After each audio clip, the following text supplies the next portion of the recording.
Hi hello ನಮಸ್ಕಾರ ಸ್ನೇಹಿತರೆ. Welcome back to mix tag Kannada. ಹೇಗಿದ್ದೀರಾ?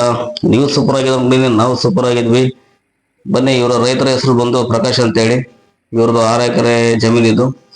ನೋಡಿ, ಈ ರೀತಿ ಒಡ್ಡಾಗ್ತದೀವಿ ನಾವು ಸೈಡಲ್ಲೆಲ್ಲ.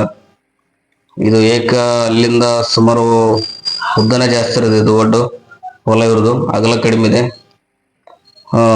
ನೋಡಿ, ಈ ರೀತಿ ಒಂದು 6 ಅಡಿ 7 ಅಡಿ ಒಡ್ಡಾಕಿ ನಾವು ಮಣ್ಣು ಹಾಕಿ ಒತ್ತಿ ಒತ್ತಿ ಬೇಸು ಚೆನ್ನಾಗಿ ಸ್ಟ್ರಾಂಗ್ ಆಗಿರ್ಲಿ ಅಂತೇಳಿ, ಬಲವಾಗಿರ್ಲಿ ಅಂತೇಳಿ ಹಾಕಿದೀವಿ. ನೋಡಿ ಸ್ನೇಹಿತರೆ, ಇಲ್ಲಿ ನಾನು ಸೈಡೆಲ್ಲ ತೆಗೆದಿದ್ದೀರಲ್ಲ, ಇದು ಮಾತ್ರ ಹಳ್ಳ ಇದ್ದಂಗೆ. ಅಂದ್ರೆ ಮಳೆ ನೀರು ಬಂದು ಎಲ್ಲ ಈ ತರ ಆಗಿದೆ. ಇಲ್ಲಿ ಮಧ್ಯದಲ್ಲಿ ಇವರ ಹೊಲ ಮಧ್ಯದಲ್ಲಿ.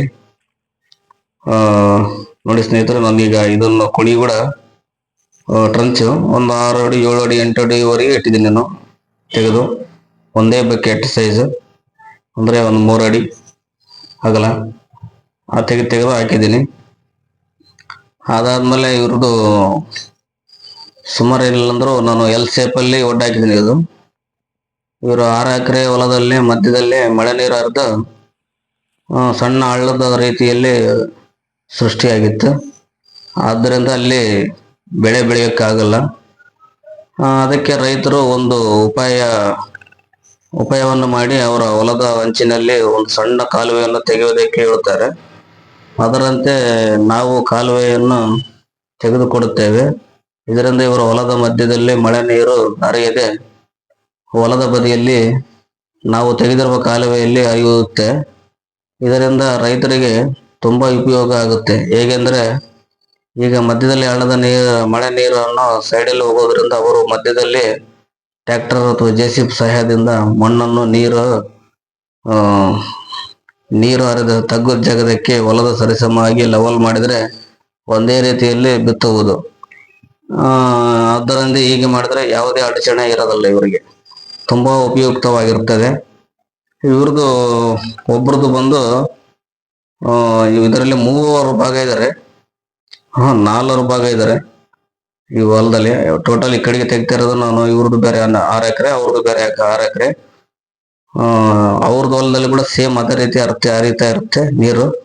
ಇನ್ನು ಅವ್ರು ಕೂಡ ಕೇಳ್ಕೊಂಡು ನೀವು ಕೂಡ ಮಾಡಿಸ್ಲೇಬೇಕು, ಇಲ್ಲಾಂದ್ರೆ ನಿಮ್ಗೆ ನೀರೋಕ್ಕೆ ಜಾಗವಿಲ್ಲ, ನಾವು ಯಾಕಂದ್ರೆ ಒಡ್ಡಾಕಿದ್ವಿ ಅಂತೇಳಿ ಮತ್ತೆ ಈ ರೀತಿ ನಾವು ಕಾಲುವೆ ತೆಗೆದಿರ್ತೀವಿ. ಅವ್ರ ಹೊಲದಲ್ಲಿ ಕೂಡ ಹಂಗೆ ಹಂಚಿ ಕಾಲುವೆ ತೆಗೆದು ಮುಂದಕ್ಕೆ ಬಿಟ್ಟಿರ್ತೀವಿ. ಇದು ಟೋಟಲ್ ನಾನು 9 ಎಕರೆದು ಇದು ಹಳ್ಳ ಮಾಡಿರೋದು ಈಗ ಅಗಲದಲ್ಲಿ. ಇವ್ರದ್ದು ಸುಮಾರು ಏನಿಲ್ಲ ಅಂದ್ರು ಅದು ಮಧ್ಯದಲ್ಲಿ ಒಂದು 6 ಎಕರೆ ಇಲ್ಲ ಅಂದ್ರೆ ಒಂದು 1/4 ಎಕರೆ ಅಷ್ಟು ಜಗ್ಗೆವು ನೀರು ಹರಿದು ಆ ಕಡೆ ಈ ಕಡೆ ಬೇಲಿ ಬೆಳೆದು ಹುಲ್ಲು ಬೆಳೆದು ಅಲ್ಲಿ ಬೆಳೆಯಕ್ ಆಗ್ತಿರ್ತಲ್ಲ.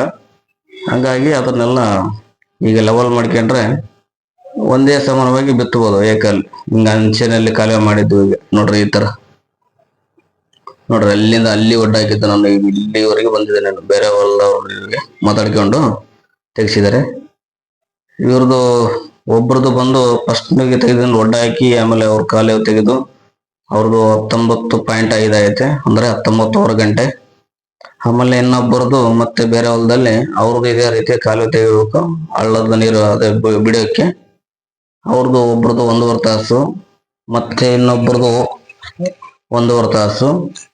ಆಮೇಲೆ ಲಾಸ್ಟ್ ಇವಾಗ ತೆಗಿತಾ ಇರೋದೇನಲ್ಲ, ಇವ್ರದ್ದು 1.8 ಅಂದ್ರೆ 1 ಗಂಟೆ 48 ನಿಮಿಷ ಆಗಿದೆ. ನೋಡಿ ಸ್ನೇಹಿತರೆ, ಇಷ್ಟೆಲ್ಲ ವರ್ಕ್ ಇದೆ ಇವ್ರದ್ದು. ಈ ರೀತಿ ಮಾಡೋದ್ರಿಂದ ರೈತರಿಗೆ ತುಂಬಾ ಉಪಯುಕ್ತವಾಗಿದೆ. ಬೆಳೆನೂ ಚೆನ್ನಾಗಿ ಬೆಳೆಯುತ್ತೆ, ಬೆಳೆ ಕೂಡ ಹಾಳಾಗಲ್ಲ ನೀರು ಬಂದು, ಮಳೆ ನೀರೆಲ್ಲ ಬಂದು.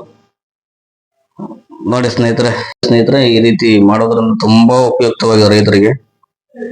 ಇದೆಲ್ಲ ಮುಗಿತು ನಮ್ದು. ನೋಡ್ರಿ, ಯಾರೆಲ್ಲ ನನ್ನ ಚಾನಲ್ ನೋಡ್ತಾ ಇದಾರ ದಯವಿಟ್ಟು ಸಬ್ಸ್ಕ್ರೈಬ್ ಮಾಡ್ಕೊಳ್ಳಿ, ಲೈಕ್ ಮಾಡಿ, ಕಮೆಂಟ್ ಮಾಡಿ. ಇನ್ನು ಯಾವ ರೀತಿ ನಾವು ಕೆಲಸ ಮಾಡ್ಬೋದು ಅಂತ ತಿಳಿಸಿ. ಓಕೆ ಸ್ನೇಹಿತರೆ, ಬಾಯ್.